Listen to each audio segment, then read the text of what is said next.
Saniki kula tak takon karo sampean. Sakniki sampean nedeng lenggah wonten pundi? Wonten kursi. Negara Ngastina.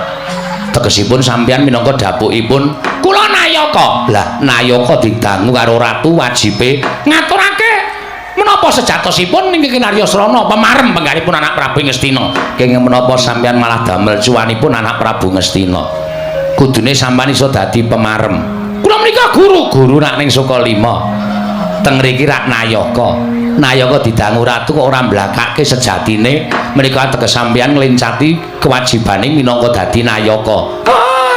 Ora lole-lole. Niki sampeyan kudu matur ora mung cukup dilole-lole. Sampeyan kudu matur. Oh, dalah. Lah kok dadi kalah aku ya.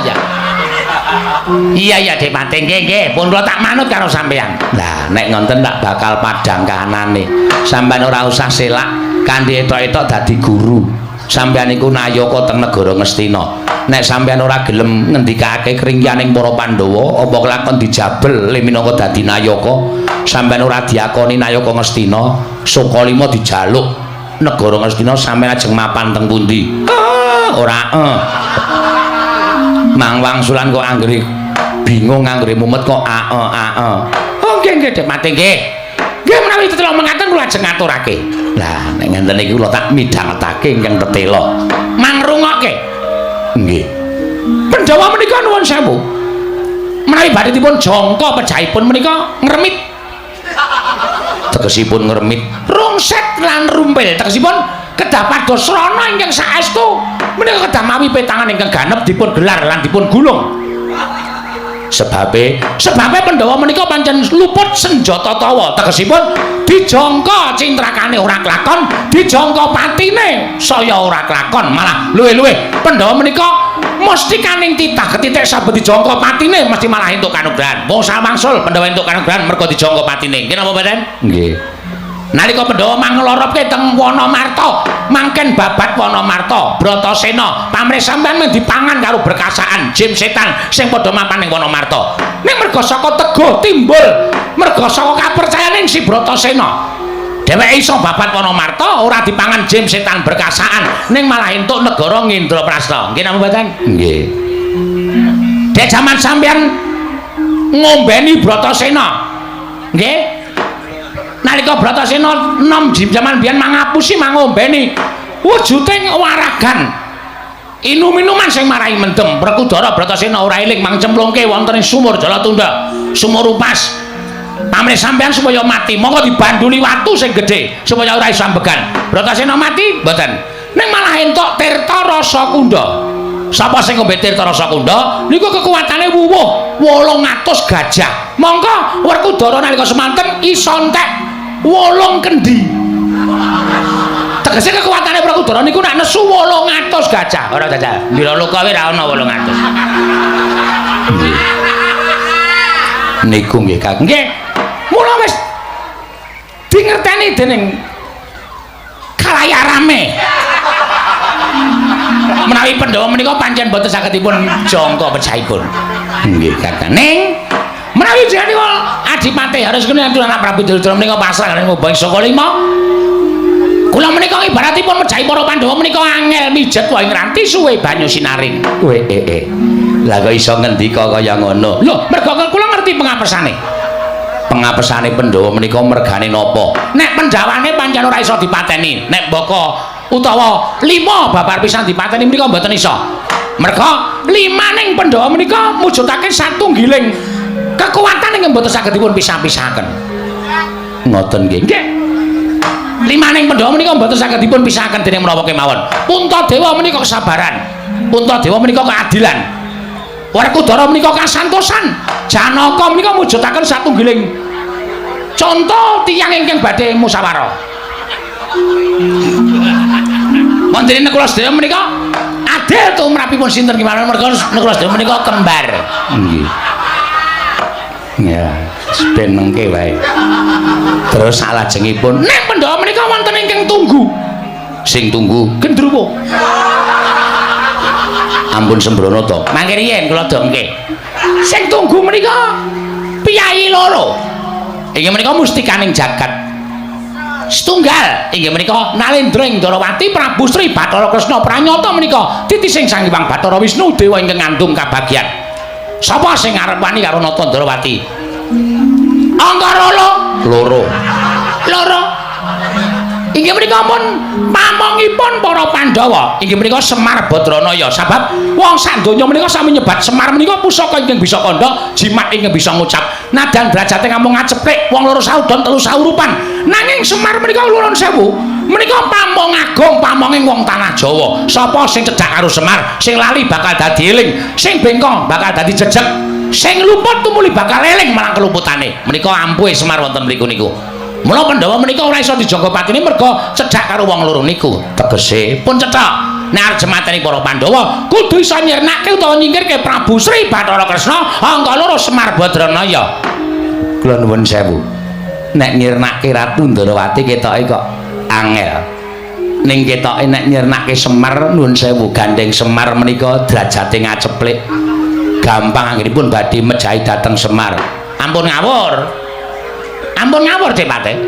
Arep Semar niku ing kawula Semar niku ning Bathara.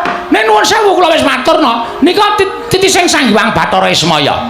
Nika ya angel dijangka patine. Umure Semar menika nuwun sewu wis mangabad-abad tekan seprene. Ajeg wae ora mundhak tuwa, ora mundhak enom. Ya wis ming kaya ngono kuwi wae. Niku ampuhe Semar. Nggih. Mula sampeyan ampun gampangke mateni Semar. Semar niku angel dipateni. Merga Semar niku panjalmaning dewa ugi. Menika nuwun sewu titaning setengah dewa setengah menungsa. Oh ngoten nggih. Lah saniki kula tak takon babar pisan. Mang takon apa? Terus cara mateni Semar menika pripun? Nah nek sampean takon kali kula padha le ora ngerti.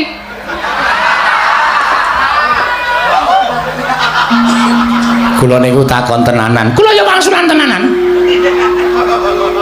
Pripun carane? Nuwun sewu Depatene sampean mang takon piye to carane materi Semar? Mbok modar. Saestu kula mboten ngertos pripun carane materi Semar. Semar menika arep dijangka materi cara piye? Semar dimingi-mingi Brajabrana, Brana Picis. Semar menika ora sulap karo Rajabrana. Semar dimingi derajat pangkat negara Ngastina, tumuli tekan Ngastina dipateni. Semar menika mboten bereng kalian derajat pangkat. Semar menika wonge uripe apa anane? Ora bereng karo Bradadanya, ora bereng karo derajat pangkat. Mulane arep ngapusi Semar niku wis kentekan akal. Ngoten nggih Kakang Dula. Nggih. Lah terus pripun iki kok ming mandeg tekan sementen. Mateni Semar niku carane pripun? Mandeg riyin. Kalih mikir. Oh, nggih. Mergi nek mboten mikir utawa sembrana parikena utawa sak kepenake dhewe ling jangka mateni Semar. Oh, niki mengke Mas Semar ora mati malah Kurawa bakal kewirangan. Mula kudu dipikir. Nggih. Nek miturut sampean pripun Dewate? Nggih nek miturut kula Semar diboyong teng pundi terus dipateni. Oh, Semar niku ngerti. Sampean teko ajeng mateni Semar niku sempat dibedhek karo Semar. Pate Sengkuni tekan kene kowe arep mateni aku, modar kowe. Kowe arep ngapusi karo aku arep tak boyong nang alas, arep tak pateni. Semar niku iso maca batine wong. Oh, ngoten nggih. Nggih. Wis kawuhan pokoke. Terus apike nek cara sampeyan, nek cara kula nek manut kula, dinengke mawon, so nek tuwa ora mati dhewe. Sampeyan niku dindemi. Ah, Semar niku mboten iso mendem. Ming deleming. Nembange caping gunung. Oh, nggih. Terus carane kira-kira pripun? Ah, niki kula gadah cara. Carane pripun? Aja dijujuk Semare. Sing Semare sapa? Aja dijujuk Ismayane. Oh. Aja diduduk. Dijujuk. Karang ya wis tuwa niku wis wiwit celat. Mula sadar diri.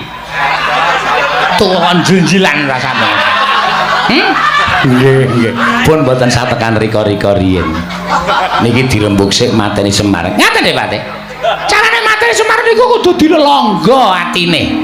Dilelonggo carane digawe ngenes atine. Digawe ngenes carane upamane Semar niku sapa sing ditresnani? Sing ditresnani Semar sapa? Sing ditresnani Semar niku sinten? Mangke tumuli Wong sing ditresnani Semar menika mangke tumuli dipun pejahi utawa digawe lara.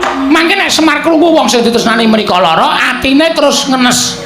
Wong ngenes niku nuwun sewu, parane teng pundi? Kejaba ping ngrasake lara. Lara ati niku ngungkuli lara napa kemawon. Nek wis lara ati, tumuli saya ngenes, saya ringkih.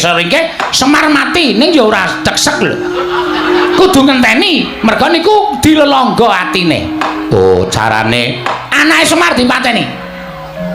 Gareng Petruk Bagong dipateni. Sinten sing kira-kira iso mateni Gareng Petruk Bagong? Wong Kurawa nek perang karo Petruk kuwi mesti kalah kok kon mateni Gareng Petruk Bagong. Wong telu nika isih blereng dhateng kadonyan, isih blereng dhateng kanikmataning Brana Picis. Mula Gareng dimingi-mingi dhuwit sing akeh. Gareng dijak teng negara Ngastina, diwenehi dhuwit sak pethi. Gaweke omah, goleke bojo sing ayu. Mengko nek Gareng nglena pateni. Oh, ngoten. Ning Gareng niku nuwun sewu, tuwa dhewe. Nika niku malah sok kandan-kandan kalih Petruk karo Bagong. Ngelmu sing diturunke ke saka Semar kalih anak-anake niku teng Gareng paling akeh. Lupute Gareng Petruk. Petruk. Nggih. Kurawa nek perang karo Petruk kowe kalah kok. Dimingi-mingi dhuwit Raja Brana. Petruk nek gelem dhuwit Raja Brana mesti wis biyen-biyen Petruk niku wis dadi sugih. Tur Petruk ya wis tau tate dadi ratu. Dadi ora tau kok. Ora bakal Petruk blereng kalih Raja Brana. Nah, sing pungkasan menika sing kudu dipateni Bagong. Bagong dipateni menika kathah sing padha sedhih. Oh, ngoten. Nggih. Merga kae do seneng kalih Bagong.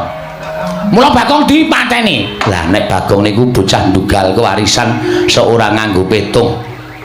Ning kira-kira sapa sing saguh mateni Ponokawan Bagong supaya Semar susah. Sawise Semar susah, mengko tumrih Semar lara, sawise lara tekaning pati terus gampang mateni para Pandhawa. Nah, perkara mateni Bagong menika kula nuwun sewu, kula lepas tangan. Kula mboten tumut-tumut, kula namung nudahaken caranipun kemawon. Sinten ingkang badhe rumandang karya? Mbok menawi Senopati Negaring Astina, anak Prabu Karna Basusun ingkang sagah mejahi dhateng pun Bagong. Kula nuwun sewu Bapak Pemban. Mboten ketang sekedhik kula menika tau tate dipun mong kalian Bagong, dipun kudang kalian Bagong. Mila menawi kula kedah nyumurupi muncrating marus saking dadanipun Ponokawan Bagong, kula nuwun pangapunten. Dinten menika kula mboten badhe tumut-tumut pirembagan, kula namung netepi dhateng pangandhanipun Yai Prabu Duryudana supados kadhawuhan sowan ewadene wonten pakaryan. Kula nyuwun pangapunten, dinten samangke kula mboten nampi pakaryan menapa-menapa. Aduh. Pripun nggih, Pak? Lah nggih monggo pripun dipun aturaken anak Prabu Duryudana kemawon sinten ingkang kapatah supados damel srana pejahipun Ponokawan. Dos pundi, Ger? Buduna wonten dawuh gandeng Bapak Durna ingkang saged ngendikaken kasembadan lan botenipun inggih saking Bapak Durna mudaroran. Tegesipun jengandika Bapak Durna ing kedah damel srana pejahipun Ponokawan. Oh, lole mesti arep masuk angin. Mboten Depate mboten.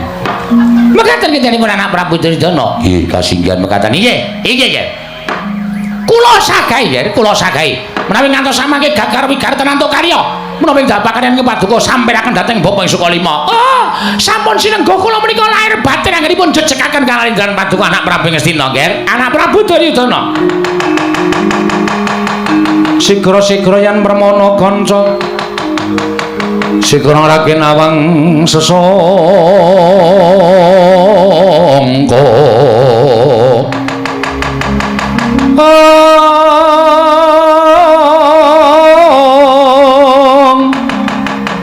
nalin trombek marwa sing sang katriku mulung mangrembak ing wadya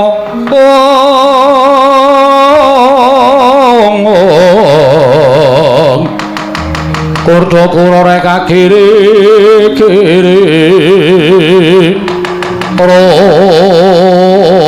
nanggana magawe gelari wang-wang